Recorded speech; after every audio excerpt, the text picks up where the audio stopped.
Hey guys, it's Hunter. Welcome back to another episode of ASKgufish. We're going to talk a ton about Dave Mustaine and about Kramer, but first, I'm going to go ahead and shamelessly plug the Discord server. It's an awesome community. We got raided though. I had to change the link. There's a new link now. Come hang out. New link in the description. It's a fun time. It's also where I pull a lot of the questions for these episodes, so if you've got a burning question, now's your chance. And speaking of your questions, let's get right into them. Opinions on the new Mustaine Vs from Gibson and Kramer? Yes, so it finally happened. All the rumors, all the hints, all the leaks, everything was pointing to it. Now it's been officially confirmed. Dave Mustaine of Megadeth, one of the godfathers of thrash metal, is a Gibson ambassador. By now, this came out a couple of days ago, so this is not new news. If you're a regular viewer of the channel, you know that's kind of how we roll here. And if you're one of the 58% who are watching but not subscribed, welcome to the channel. Maybe help your boy out to 100K. But anyways, there's a new Gibson Dave Mustaine collection. And my initial reaction was like, oh, cool. This is what we've been waiting for. Well, kind of. Like, the announcement we were expecting. The models themselves are kind of unexpected. But I've been thinking about the collection a little more, and now I'm not quite sure what to think. So I figured I'll just turn on the camera and let's talk through it together. First of all, the Mustaine collection logo is sick. And they're kind of doing the same thing as the G2 Gene Simmons collaboration, multiple guitars spread over the Gibson family brands. You know, so that's the Gibson Custom Shop, Gibson USA, Epiphone, Kramer. Still no word whatsoever about what the f is happening with Steinberger. This collection is obviously better though, because it's not Gene Simmons. And so far there are 4 new confirmed models, 2 Gibson Vs, well I guess 3. If 2 have been officially unveiled and 1 is being used for all the promo photos, that still counts, right? Then 1 Kramer Vanguard, and finally, and I didn't see this one coming, a Gibson acoustic. Let's talk about the acoustic first, because I think it's the most interesting. It has got to be the most metal acoustic Gibson has ever made. So this is the Dave Mustaine CF100, and it comes in Bloodburst. Obviously, so metal. It's got Vic Rattlehead on the headstock and on the pickguard, and Dave's custom inlays along the fretboard. And if you're looking at the fretboard and thinking, that's a lot of frets for an acoustic, yeah. It's a Gibson acoustic with 24 frets. It's not the first time it's been done on an acoustic, but it is the first time Gibson has done it on an acoustic. Reportedly, they had to redesign the bracing to accommodate the different scale length too. Apparently, the CFs are traditionally known for being a mid-rangey acoustic, and by some happy accident, widening the bracing balanced out the tone, and Gibson is going to use that bracing going forward, so that's pretty cool. Who knew they should have been putting 24 frets on their acoustics all along? But yeah, I mean, everyone saw Flying V's coming. An acoustic though? And it's not just with different graphics and a new finish, but also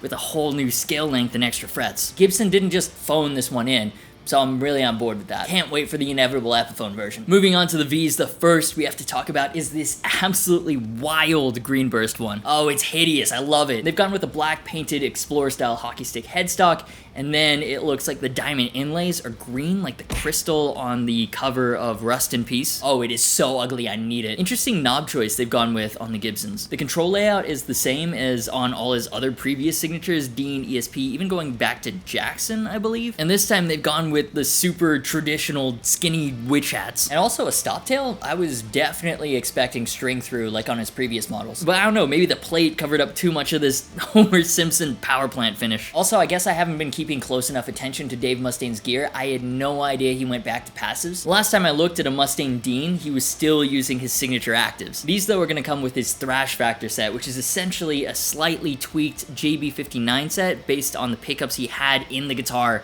that was used to record Rust in Peace. According to Seymour Duncan's website, the Thrash Factor bridge has tighter bass, more pronounced high end, and is more mid-scooped than your standard off-the-shelf JB, while the 59 remains unchanged. So that's the 30th anniversary of the Rust in Peace model. Now onto the regular models, I guess? We'll call it the standard model for now. Looks like all the specs are the same except the color and the inlays. This comes in that metallic silver synonymous with Dave Mustaine's guitars, and the inlays are like double inversed shark fins. That headstock on that body, it is just the worst. I love it. I mean, yeah, this is probably the most predictable guitar in the collection, but it had to be there.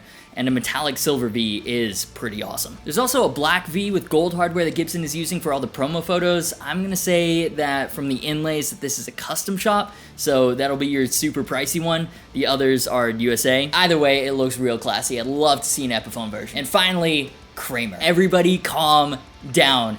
Kramer's actually doing something interesting this year. So as part of the Mustaine collection, there's a new Vanguard in natural. Same pickups, but a pointier body shape, pointier headstock, string through. As much as I love that disgusting Rust in Peace V, I actually think the Kramers look the most correct for Mustaine's vibe and what I'm used to seeing him play. The Kramer, interestingly, according to Cesar's Instagram story, might actually not be the expected import, but actually a US-made Kramer. I can't see them going USA only on the Kramer side though, so maybe there'll be US and imports. We're still waiting on a lot of details. They're only mentioning the Vanguard and Natural so far, but in the video, there's clearly a metallic silver version as well. Kind of interesting, they've gone with the same color and the same inlays as on the Gibson USA Flying V, just they've now put it in Kramer Vanguard form. Inevitably, there will be an Epiphone version of that iconic shape and color combo that will cover the affordable side of things, so I'm not even sure where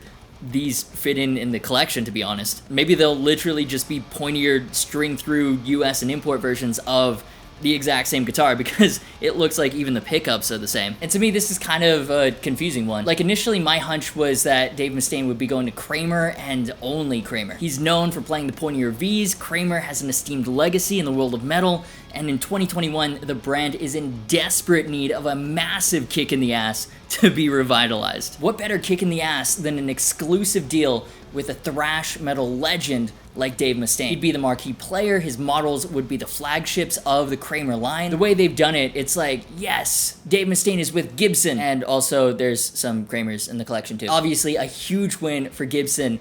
Still a net win for Kramer, but it still feels like they're keeping the training wheels on. So overall though, I'm excited. Not because I'm a massive Megadeth fan necessarily, although you have to respect everything Dave Mustaine has accomplished. Even outside of music, he just kicked cancer's ass and he is looking healthy. But I'm also excited for what this could mean going forward. I love Gibson guitars, I love metal. Any intersect between the two is amazing. Not like they haven't done anything like this before, but still, because it's Dave Mustaine, he's got such a huge name and influenced so many guitarists that could potentially be a conduit for more metal collaborations with Gibson. And so many models too. They're giving a metal guy almost the Slash level treatment. Either way, you've gotta feel for Dean, especially with the backdrop of all this lawsuit drama over Flying Vs, no less. Losing Mustaine to Gibson has gotta sting. But yeah, what do you think of the new Mustaine collection? You love it? You hate it? Find it exciting? You find it boring? Any and all thoughts, leave them in the comments. But speaking of boring, what's the most boring accessory that you have and use every single day? It's probably your boring, bulky, traditional wallet.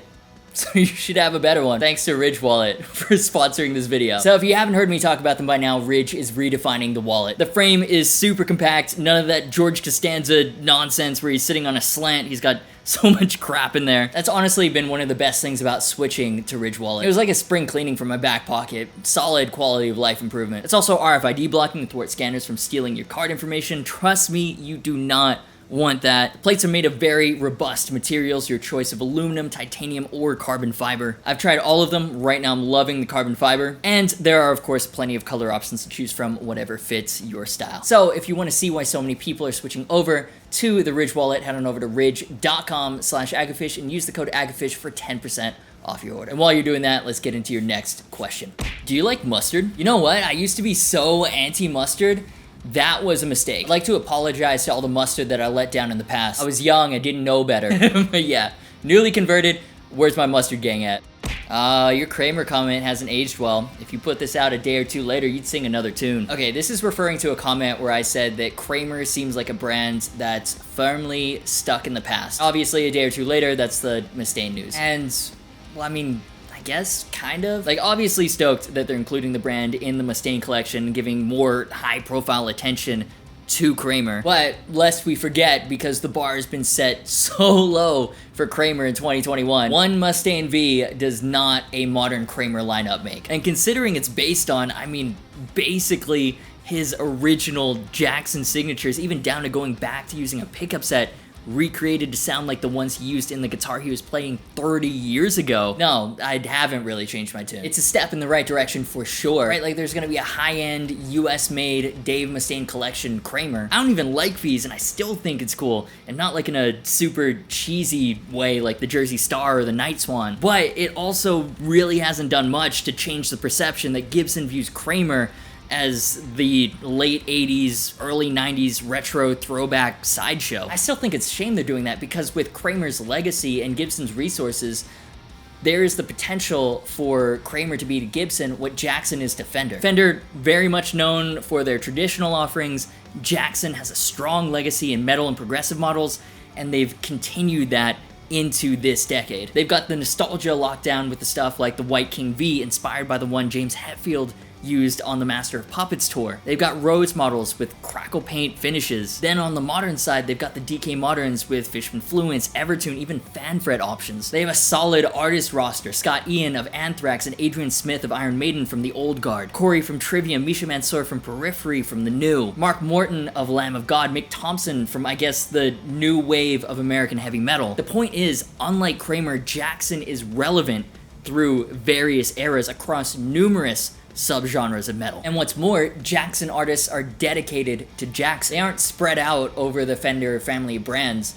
They play Jacksons because they love Jacksons. And I'm not saying that's necessarily how it should be with Kramer and Gibson. All I'm saying is that when you compare how Fender treats Jackson and Charvel to how Gibson treats Kramer, you can't help but think that there's a ton of wasted potential there by treating it as the low priority niche side act. I'm gonna get comments again about how I've got this agenda against Kramer. I don't. I have zero skin in that game, no nostalgia connection with that brand whatsoever. They just have not been relevant my entire guitar playing life. I just don't like seeing wasted potential. It can get very frustrating until I realize I just don't care. You know what it feels like, actually? Kramer feels like that one kid at school that you'd only hang out with on the weekends because your mom was friends with their mom. Nothing wrong with them, you just wouldn't normally hang out with them otherwise, but it was still kind of weird because it felt like an obligation. It kind of feels like what they're doing with Kramer in these Gibson ambassador collections. It's like, cool, you're excited to be a Gibson guy now. If you're gonna meet up with your friends, why don't you take your little friend Kramer along as well? But yeah, what are your thoughts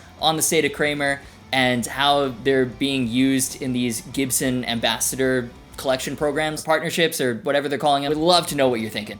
When are the PRS SE Reviews coming? The first one, the Zach Myers, which you can kind of see peeking in the frame down there, that's scheduled to go live later today at the time of filming. Love that guitar. Definitely go watch the video. I'll leave a link in the cards. And the next one, the Custom 2408, sometime in the next couple weeks probably. Make sure you're subscribed, you've ticked the bell for all notifications. One, so you don't miss any new uploads, and two, because the YouTube algorithm really likes to see those metrics, so yeah, really helps out. And now, of course, it's time to hear from yet another adoring fan. It's the high praise of the week.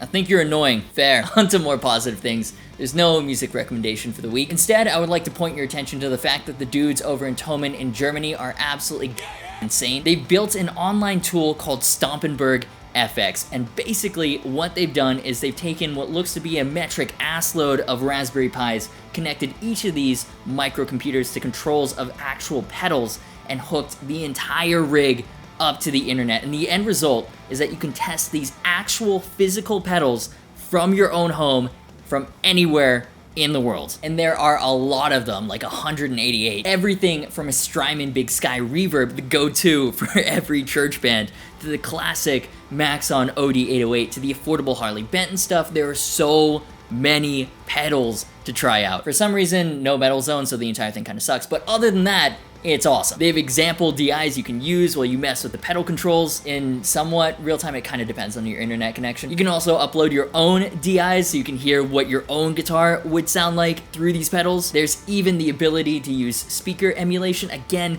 you can use Thomann's or upload your own impulse responses. I'm not even a pedal guy, and I spent so long messing around with all these pedals on the site. And again, to clarify, these are not pedal sims. These are real physical pedals located in Germany that have been hooked up so you can mess around with them over the internet. I mean, how cool is that? I'll leave a link in the description. And if you enjoyed this video, do me a favor and hit the like button. Leave your thoughts on anything discussed in the comments. We're almost at 100K. Subscribe if you haven't already. Do it now. Social media, merch, and Discord server links are in the description. As always, thank you so much for watching. You have been awesome, and I will see you for the next video.